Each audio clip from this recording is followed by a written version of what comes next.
I wanted to make a short video that talks about, self-care or caring for ourselves well, especially as leaders through the crisis season that we're in.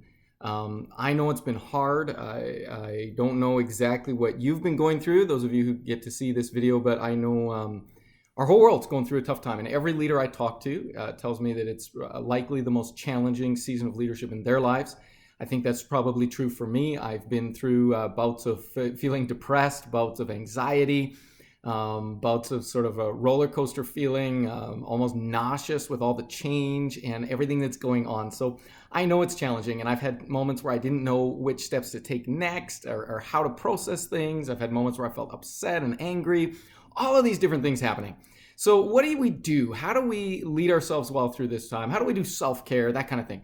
I used to say when I was teaching leaders on this, and let me say, whoever you are, I consider you a leader, okay? When I talk about leadership, of course, church leadership is key and important, and pastors and people with titles and so on, but you don't need a title to be a leader, right? If you're a Christ follower, you are an influencer, and whatever attitude you bring has massive influence. I mean, think about the influence a 3-year-old has on an environment just by their attitude. Well, all of us bring that everywhere we go, every day, okay? Into your home, into your neighborhood, into your community, certainly into your church, into your relationships, into your emails, into your online presence. Everywhere you go, you are an influencer. So when I say leader, I mean all of us. Okay, so I used to say self-care, not selfish care. And by that I meant we need to take care of ourselves. We need to make sure that we're healthy so that we can bless and minister to others. Often the best gift we can give others is a healthy self, because out of a healthy, full, charged, alive, loving self, we minister well, we serve well, we bless well, we bring good things to the table. If we're sick ourselves, if we're going through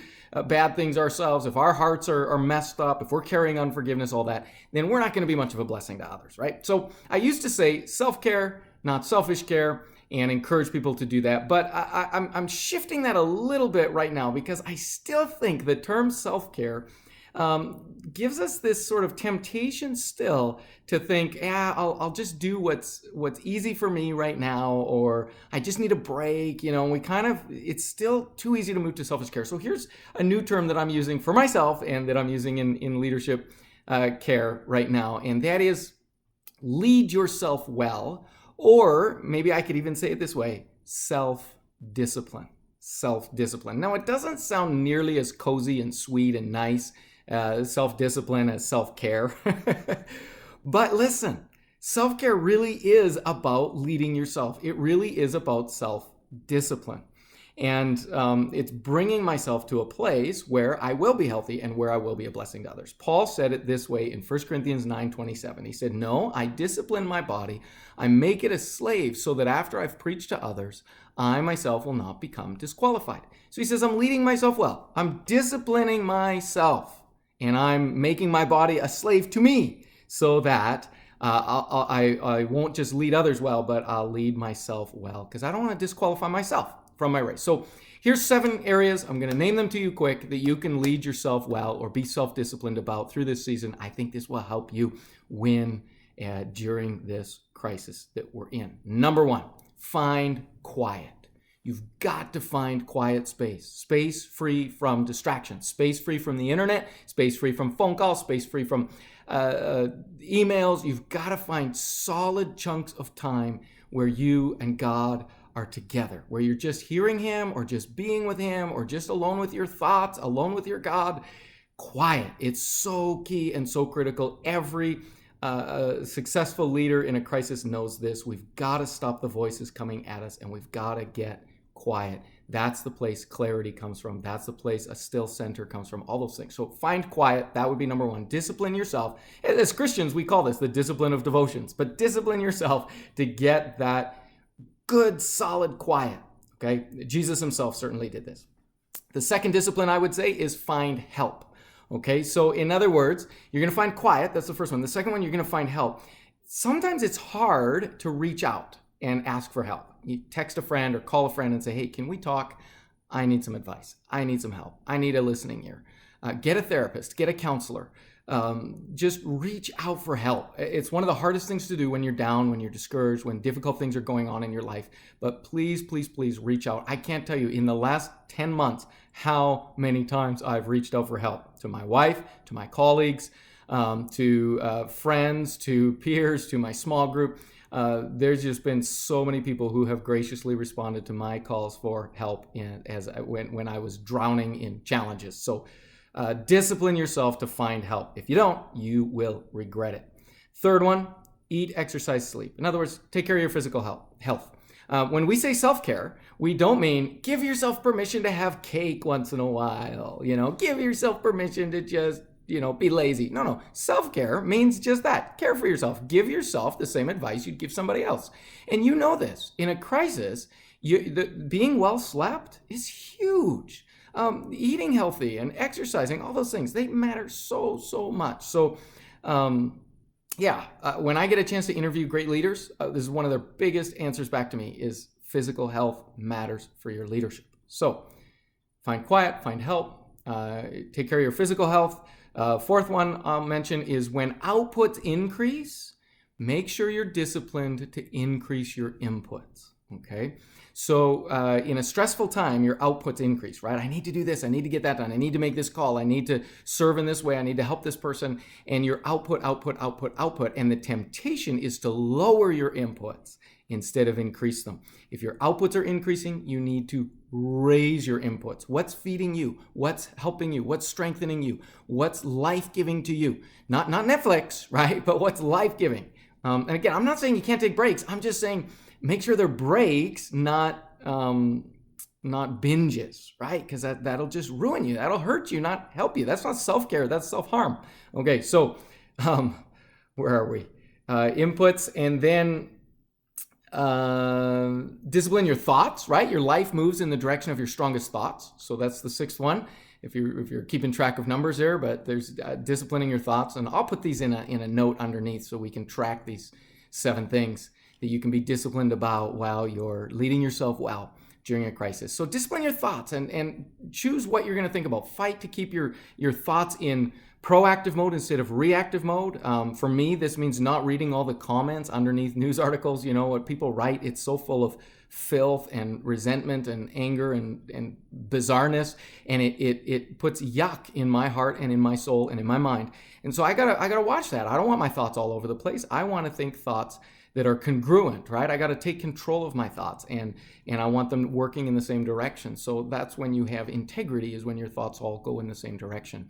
And your thoughts have so much influence, right? Your thoughts create your words create your actions create your habits create your character creates your destiny, right? It all starts with a thought. So be disciplined in your thoughts, which leads me to the next one, which is thankfulness. Be disciplined to be thankful. Tell you, that is such a huge discipline in your life, and this has been one that has been so helpful for me. Just pausing, naming what I'm thankful for, and allowing gratefulness to re-rise again in my heart. What I find in my own heart is thankfulness does not rise until I pause to be thankful. So right now, let me just pause right now and say, what am I thankful for? I'm thankful. I just finished a workout, and it was my daughter earlier this year who got me started on working out. So I'm thankful for my daughter who pushed me to work out. I'm thankful for my wife, who has, over these 25 years, encouraged me to operate by a sustainable pace, which is going to be our next one. And she has helped me so much in that area. I'm thankful for a good friend of mine in Calgary who I call again and again, and I can complain to, and he listens, and he actually cares. And there's something about unburdening my heart that is so good. I'm thankful for my colleagues at work that I get to work with that are so caring and understanding, and we wrestle through our daily decisions together. I don't feel alone in my daily decisions in my workplace. I'm so thankful for that. So there you go. I just named some things that I'm thankful for. What did that do to my heart? It lifted it. You can do the same. You can name 10 things you're thankful for. And that's a great self-discipline. And then the last one, discipline yourself to live at a sustainable pace. Now, it doesn't mean you're not going to have moments where you're busy or tired, or where you're breathing heavily because you've just been sprinting a little bit. But here's the deal. Just because it's a crisis doesn't mean it's an excuse to live at an unsustainable pace. And here's the deal. Your pace is not your pace is determined by your race. Okay, so if you're on a long race, you want to go at a better pace, right? Than if you're on a short race, you can have a faster pace. All those things. Here's the deal: what pace should you be running at? The pace of your lifetime. Okay, because you're going to be running your race until you're done your life. So that's your pace. Your pace is a pace that needs to be sustainable for the rest of your life.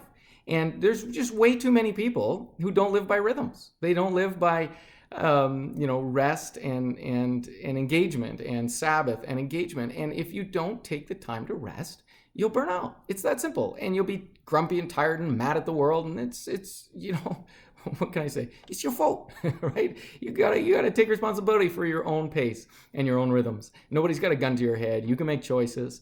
And so don't let crisis be an excuse to run at an unsustainable pace. It's not good for you. It's not good for the people you lead. And that's one of the disciplines you can have. Remind yourself, right, that God is holding the world together. That if you take a break from your race for a little bit, which you're responsible for, but if you take a break from your race for a little bit, the fate of the world is not in your hands. It's in God's hands, and He is a good God, and He's got it in control. It's one of the disciplines of living the Christian life, is trusting in His sovereignty, learning to rest, learning to live at a sustainable pace. It's a wise thing to do. And actually, I think one of the reasons why a lot of people are struggling with the length of this pandemic is that we're thinking, I'll run until then. I'll run until then. No, think of this pandemic as if it's going to last the rest of your lifetime, and pace yourself accordingly. Because you're going to be running some race. You're going to be serving God. There's going to be other things that'll be part of the race that you have for the rest of your lifetime. So that's been helpful for me to think about it that way as well. Hey, let me flip that narrative for you just for one sec, because this is a fun thought experiment. Instead of saying that we live in times that are unprecedented, why don't we flip that and say, actually, the time we just had of prosperity and peace and comfort for the last sort of 50 years for the North American church, the Western church, that's what's unprecedented. If you look at 2,000 years of church history, the church has been in crisis most of the time. Now that we're back in crisis, this is more like the normal of church since church history. What was unprecedented was that we had that 50-year run of relative peace and comfort and prosperity. So let's get used to living in a crisis time. God made us so we could thrive and flourish in the midst of the troubles and the trials. So we got to find ways to do that. And I think this is the key, what Paul taught us there. I discipline myself. Actually, he said that to Timothy, didn't he? What was his verse to Timothy? 1 Timothy 4:16. He says, Timothy, you've got to do this. You've got to discipline yourself. And he said, watch your life and doctrine closely, because as you do, you'll save both yourself and those who hear you. If you lead yourself well, you'll lead others well. Thanks, guys. God bless. And I hope that was a blessing to you.